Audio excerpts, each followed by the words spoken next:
thing at the end was we were going the people at the coming in the house, and they came in with the live squad, and that's when I remember. Then I don't remember at all.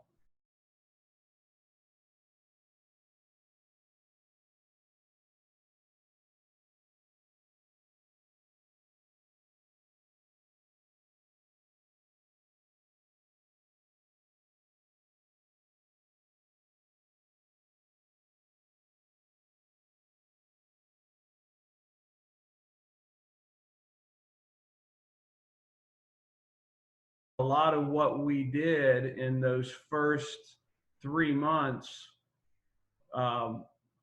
it was lost. The speech therapy, the physical therapy, the occupational therapy, because the buildup of fluid was causing confusion.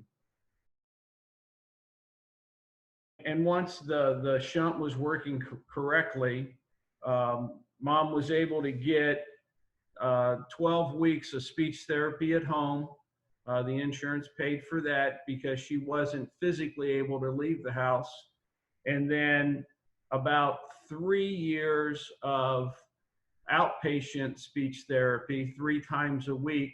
After 3 years, the insurance company no longer allowed speech therapy because at that time, they felt that what you didn't get back in 3 to 5 years, you were never going to get back.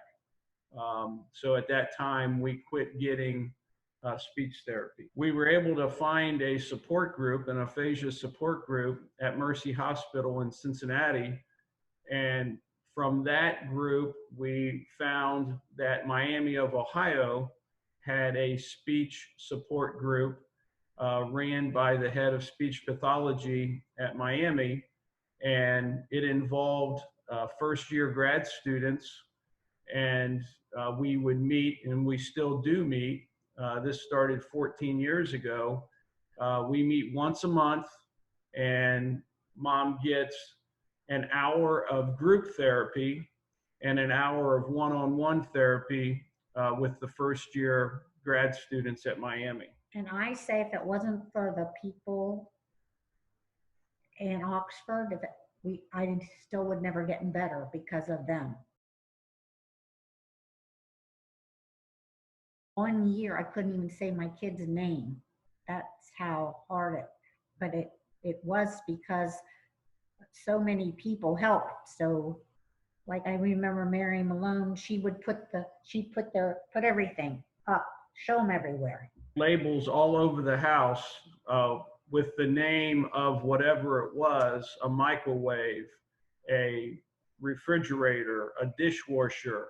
And your names upstairs. We put Gina, Abby. You put their names up there, so that would tell me where they were.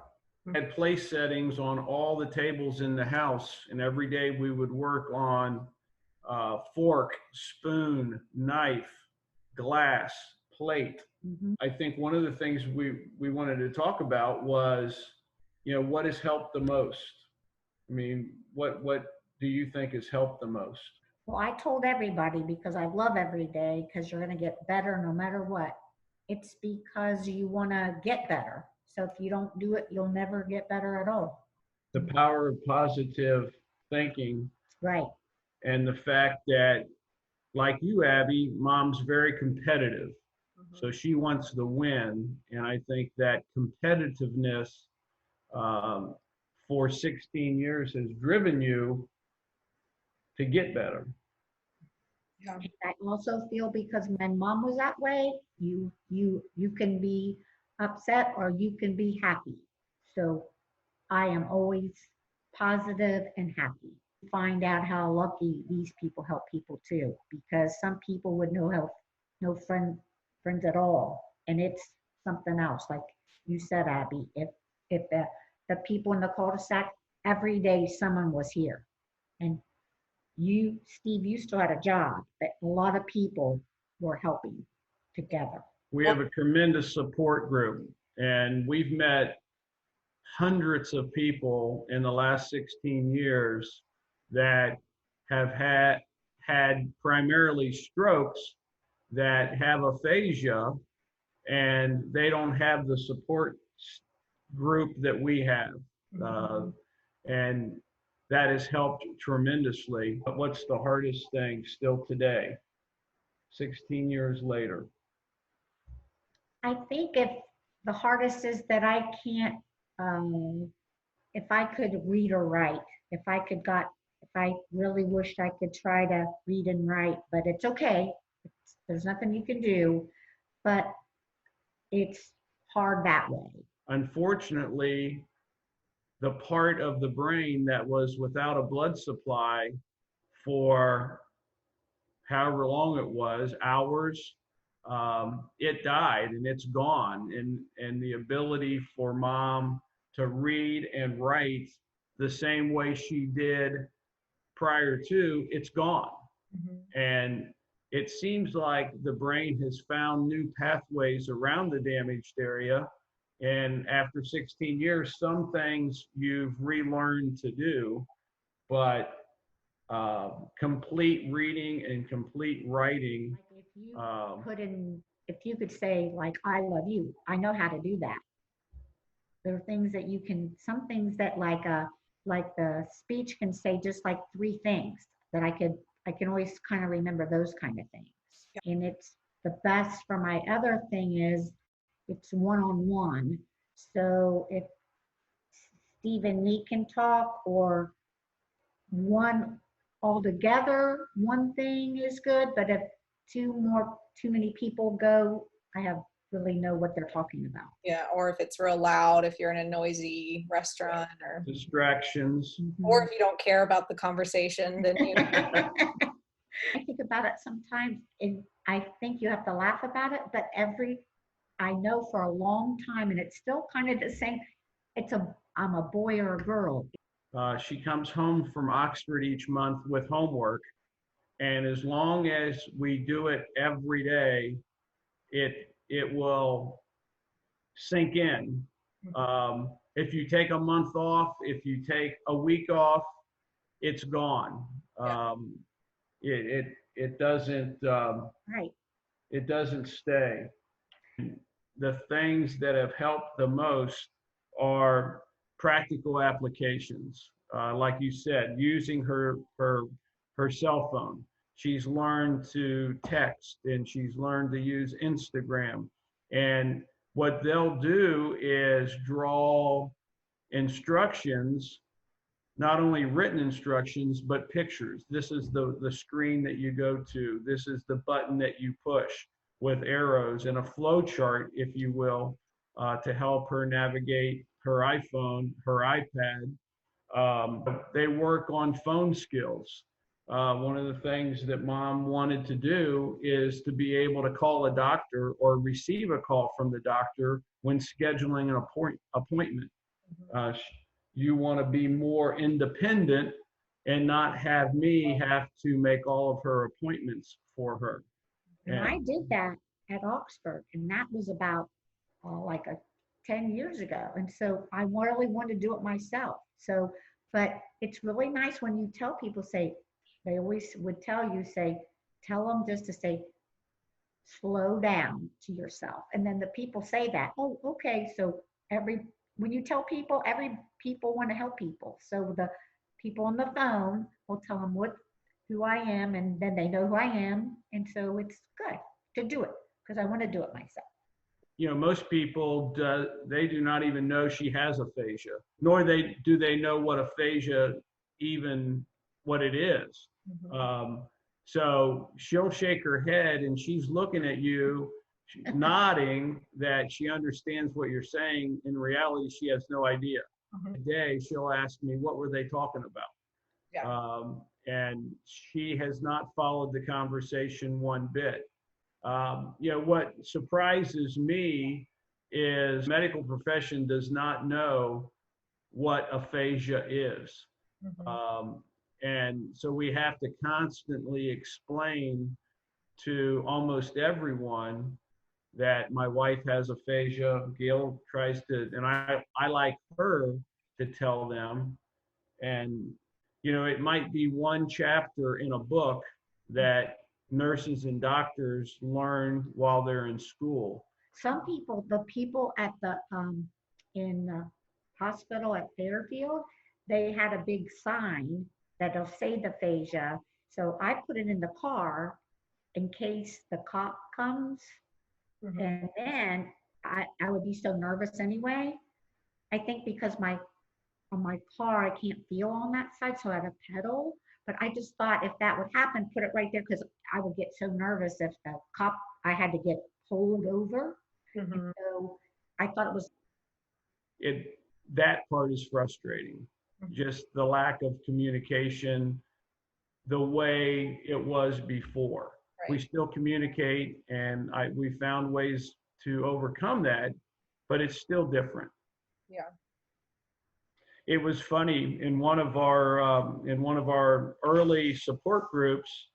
Um, they were talking about um, the mental attitude of the survivor, and how so many of the survivors were fighting depression, and you know, they were crying all the time. They lost their energy. They were sitting all day, and I laughed, and I'm like, you know, you're describing me. My wife's fine. She's up doing things, and you know, is very positive, and I'm the one who's depressed and crying, and so we we sort of reversed roles from the normal survivor caregiver. there's something else because a lot of people would be divorced. And if it wasn't for Steve, I don't know what would have happened. You Because always joke and say if the roles were reversed, you would have hightailed it out of there. I'd still be in a full care facility someplace. But yeah, mom early on, and you know, had heard a statistic that like 50% of all people that yeah, couples that go through what we've gone through, 50% of them end up in divorce. At one point, she said, you know, if you don't want to do this anymore, and you know, I would understand. And I'm like, you know, I've never even thought about leaving. Yeah. that's how good he is. Mhm. Yeah, I think that you know, the biggest thing is understanding that everyone that suffers from aphasia is different, and you just can't throw a blanket over everyone and expect the same techniques to work with everyone. So many of these folks that we've met are, you got to work on the depression first because they are so depressed. So, you know, they can't recover until their attitudes get better. Mhm. And that's where these support groups are very, very worthwhile, because they're seeing other people, these group sessions, they're seeing other people that have it much worse than they do. Mhm. And we've seen the transformation of the people in the groups from the first day they were there. A year later, they build these friendships and trusts, and especially in the group sessions, they see people with similar problems to what they have. Yeah. And the group session seems to work for a lot of those folks more than the one-on-one. Whereas mom, you know, she doesn't suffer from any of the mental stuff as much as so she's better one-on-one than she is in a group session. Yeah. Yeah. But we were saying it is the greatest thing that we have to love every day. And what you guys, Abby, are coming there because all those people want to help people. And that's what you want to do. And that's the greatest thing in my life. Yeah. So what else could you ask for? What else could you ask for? I think that's why you survived. I mean, I forget now, I think it's like um, half of the people that have brain aneurysms survive, and of that half, only 50% ever live a normal life again. So many of them stay the rest of their lives in a full care facility. And I think the reason Mom survived was to help people to come back and be a positive influence on society. And you know, that has become her mission. That's Is because if you want to say the truth, is because when I went to heaven, I know what happened. And I saw an angel, and I saw my dad and my brother. And I wanted to go up to heaven. And I was so beautiful. And I can't wait. But my dad said, no.